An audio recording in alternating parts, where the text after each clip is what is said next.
ها اوس وایا خبرې نه کوي د جاز سچویشن څنګه و او د چیر لیفټ سچویشن څنګه الله مو دې په خیر کوس کړي نه خیر ده څه ووایې ځه څه ووایې دې خلکو ته راشي ته څنګه لګي ډېر ښکلی لګي د ملم جبې ډېر ښه چکر دی خو ډېره ګرانه ګراني ده پکې نو الله دې هر چا له وس ورکړي چې راشي ها ګرانه ګراني د ضمیر سره چا دپاره به وي ته خو ډېر مشهور یې اصل کې خبره دا ده چې په ژوند کې یوازې د ځان غم نه دی پکار د نورو خلکو هم پکار د نورو خلکو او په مشهورتیا باندې سره زموږ سره ډوډۍ خو نه خورو دغه په موږ الله رحم کړی په دې باندې شکر دی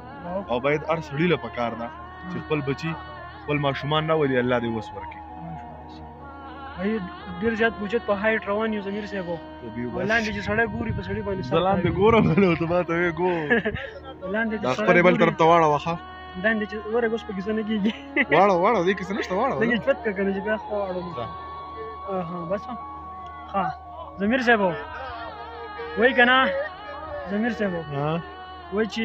ستاسو یو شعر و وایي چې افتتاح په مولیانو باندې وکړي په هوټل کې شرابونه خرڅوي وایه زما شعر دی چې افتتاح په مولیانو باندې وکړه په هوټل کې شرابونه خرڅوه هغه شعر پکې رانه هېر دی که د مینې محبت که نغمې د محبت عام کول غواړې نو بیا کښېنه ربابونه خرڅوه او دومره وایم څه بدرنګه کاروبار دی دومره وایم څه بدرنګه کاروبار دی ګټه شته خو وجودونه خرڅوه او شعر دی پکې چې شاعره که بیمار شوې او غریب وې بیماری له دې شعرونه خرڅوه شاعره که بیمار شوې او غریب وې بیماری له دې شعرونه خرڅوه او یه ضمیره لیونیه خلک وایي که خراب شوې کتابونه خرڅوه ضمیر صاحب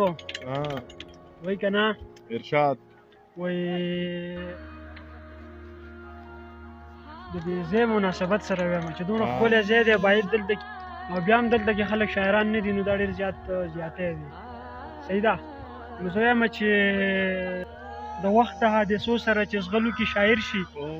د وخت د حادثو سره چې زغلو کې شاعر شي دا نه ده چې یو دوه کرښې لیکلو کې شاعر شي بچي د پښتونخوا د روماني خاورې چې لوی شي پوهېږم نه خو سن اساسه چلو کې شاعر شي